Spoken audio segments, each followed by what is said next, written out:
celebrating our 10-year anniversary, if you guys can believe that this year. So thanks to all of you. I remember when they asked me to do this, I said, really? And they're like, yeah, okay, let's go. So here we are, and I think we've had a lot of success, and I'm going to talk about that. Next slide. But it's really a partnership. I think Mark and Melissa really spoke to the need for all of you to be activists, because we are now California. We're going to have to lead the country. And so it's very important coming from this Bay Area, everybody's engaged for this year. Important for the whole country. So again, we're trying to reduce waste by shifting to the producers that they help pay for these programs, because we want greener design, and they have to have some skin in the game in order to care about green design. Next slide. So we've got a great board. A lot of them are from the Bay Area. Next slide. We've got Julie Bryant with City of San Francisco. Next slide. We've got Wes Nelson with Green Waste. Deborah Kaufman with Alameda Stop Waste. We've got Eric Bodstander with Recology. Next slide. And we've got some folks even from all the way down in Huntington Beach and rural county. So we've got a great 14-member board, public-private. We're all in. Next slide. And a lot of our business partners as well. Again, Recology, thank you for being a great leader in waste reduction as a hauler. Next slide. And also with Green Waste and some others. Camps Propane, he's on our board. He spoke about the cylinders last year here. Next slide. So our website, we've got a legislative page where all the bill information is. We've got pages for every product that we've been working on, lots of data. It's probably a little too wonky, but it's a very useful website. And of course, there's Debbie Raphael, our hero from Department of the Environment in San Francisco. Love Debbie. But I did want to tell you here that, one of the things I wanted to tell you is how we're saving money on these stewardship programs that can be used for other parts of your program. So in Butte County, Steve Roderick's on our board. He told me that for the paint stewardship program, he was spending $3,000 to $4,000 a month managing paint. He is now saving $50,000 a year. And they have many more collection locations at retail in his county. For mattresses, they were spending $80,000 a year, and now they're saving $20,000, so their net is $100,000 that they can put to other things. So just with those two programs, they're saving $150,000 a year that can be spent on organics or on this or on that, other things that you want to work on. So stewardship and getting these manufacturers to help share in responsibility is a real solution to getting more money in the system and collecting more things and closing the loop. But what isn't working is carpet.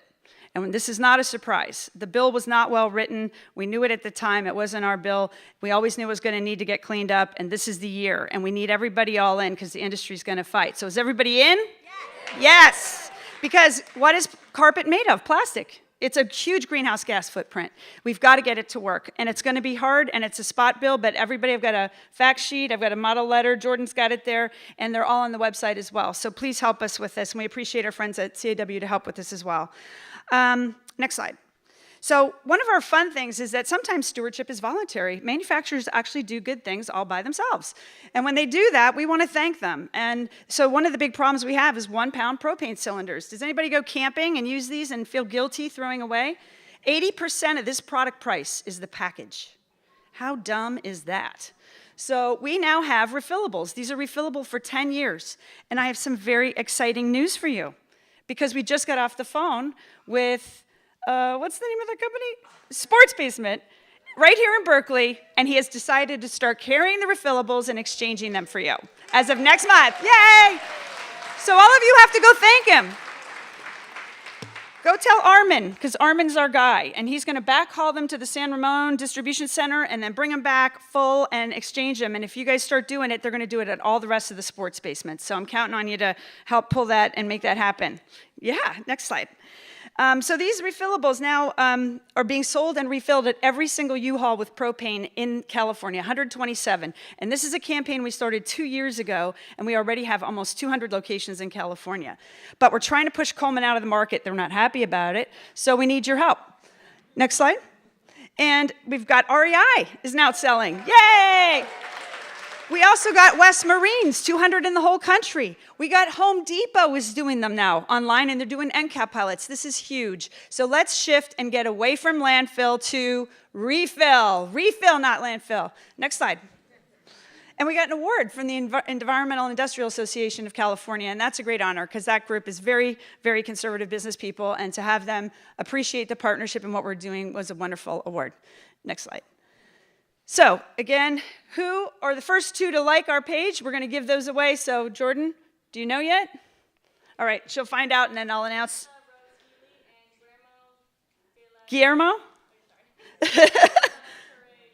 Where are you? There you are, one over there, and then where's the other one? I just want to make sure we get him. Okay. Guillermo? All right, well, we'll get it to you later, but we know who got it. So make sure you come up and we'll give you your cylinder. Thank you. Great job. Now, next thing, voluntary stewardship for pharmaceuticals.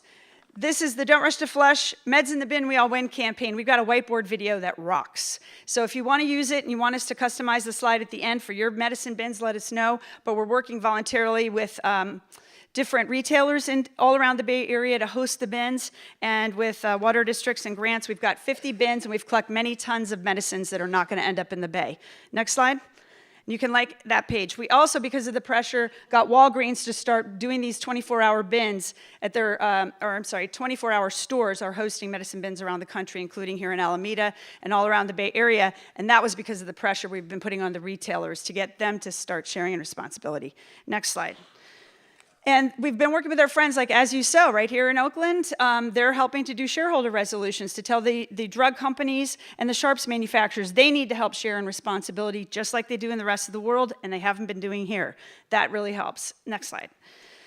And then we've given the awards, of course, to Supervisors Carson and Nate Miley here in Alameda for being the leaders of actually passing the first producer responsibility bill or ordinance in the country for medicines and successfully defending it all the way to the U.S. Supreme Court against pharma.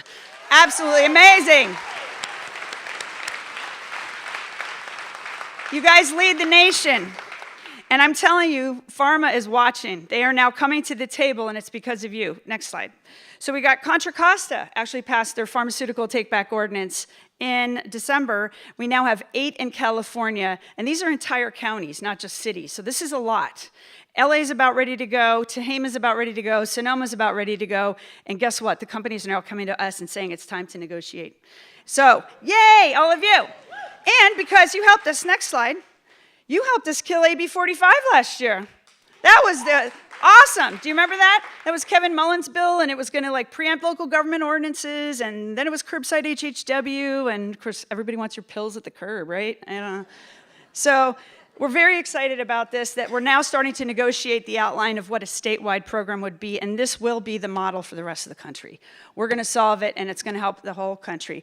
And we see all these needles on the line. We have to start protecting our workers. I think that's a big EJ issue, and let's do it this year. So we're hoping to have a skeleton of this negotiation out in public for everybody to agree on. It will not preempt local ordinances that exist. I guarantee you that. But it may preempt future if it's high enough bar. So let's talk about it, but we got to get a solution, or this will go round and round forever. Next slide. So we're lucky to have Assemblymember Ting from San Francisco, Senator Hannah Beth Jackson from Santa Barbara, and Adam Gray from Stanislaus working on this with us. But we have a report coming back from the state auditor in May that should outline the baseline facts for a negotiation on sharps and medicines. Next slide. And we're about ready to go out with the Arrow Awards. We do our annual Arrow Awards, trying to thank businesses for doing good things. So if you know of a great business that's doing green design or take back or partnerships or just overall great stewards, please let us know, or make sure you forward the applications when we send that out. And if you're not on our listserv, please let us know. Give your card to Jordan or I on the way out, and we'll definitely add you and make sure you get all this information. Next slide. So we formed the national group because we really needed to lobby more. It's a C4, and some of these guys are tough. Pharma's tough, so we needed more lobbying capacity and be able to help people around the country. I just got a word that New York County is now going to try one of these ordinances, so it's very exciting, and we're spreading to the East Coast. Next slide. So for our priorities this year, it's expansion of Refuel Your Fund, voluntary, it's awesome, everybody help us. We've got SB 212 by Senator Jackson. That's the spot bill now for the pharmaceuticals fix. AB 444 by Ting and Gray. That'll be the sharps fix. And then we've got Gotta Fix Carpet. AB 1158. So we're going to get asked for lots of help on that. Definitely got to talk to your legislators. And then packaging, there's big discussions starting around that. I don't think anything's going to happen this year in the big picture. Certainly on the bottle bill and getting that done and repaired so that it works. But next slide. We just want to thank all of you because you're the leaders in the whole country, and the country's looking to you for hope. So thank you. We have some time for questions. Oh, okay. Questions? Yeah, questions. Arthur. There's still no end market for the pharmaceuticals besides incinerators? As far as we know, Repeat the question. With that in Alameda County because Alameda County bans incineration of waste. so one of the things, nobody is pro-burn, let me tell you. At CPSC, nobody wants incineration. The problem is, what do you do with pharmaceuticals? The government says the only thing you can do is destroy them. One of the destruction methods is what? Flushing. That's why home healthcare workers to this day are flushing some of the most powerful drugs down the toilet. If we do not collect them, they are going straight to the bay. So, do we like incineration? Of course not. Are we trying to look at other things? Absolutely. In fact, in the Alameda Ordinance, we made sure there was language that if a better technology was available, it had to be used by the stewards. And I want to point this out. Any law, the devil is in the details.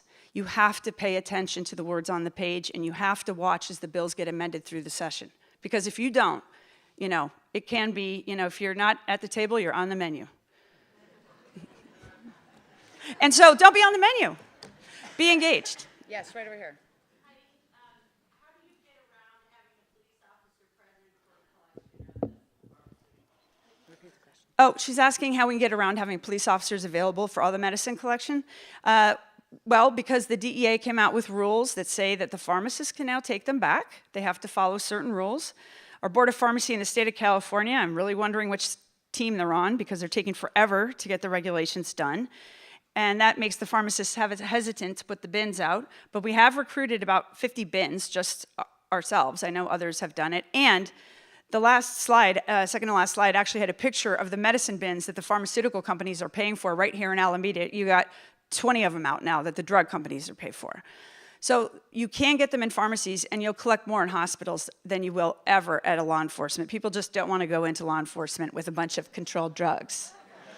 Or they think their neighbor's like, oh, my kid's done something. Yeah.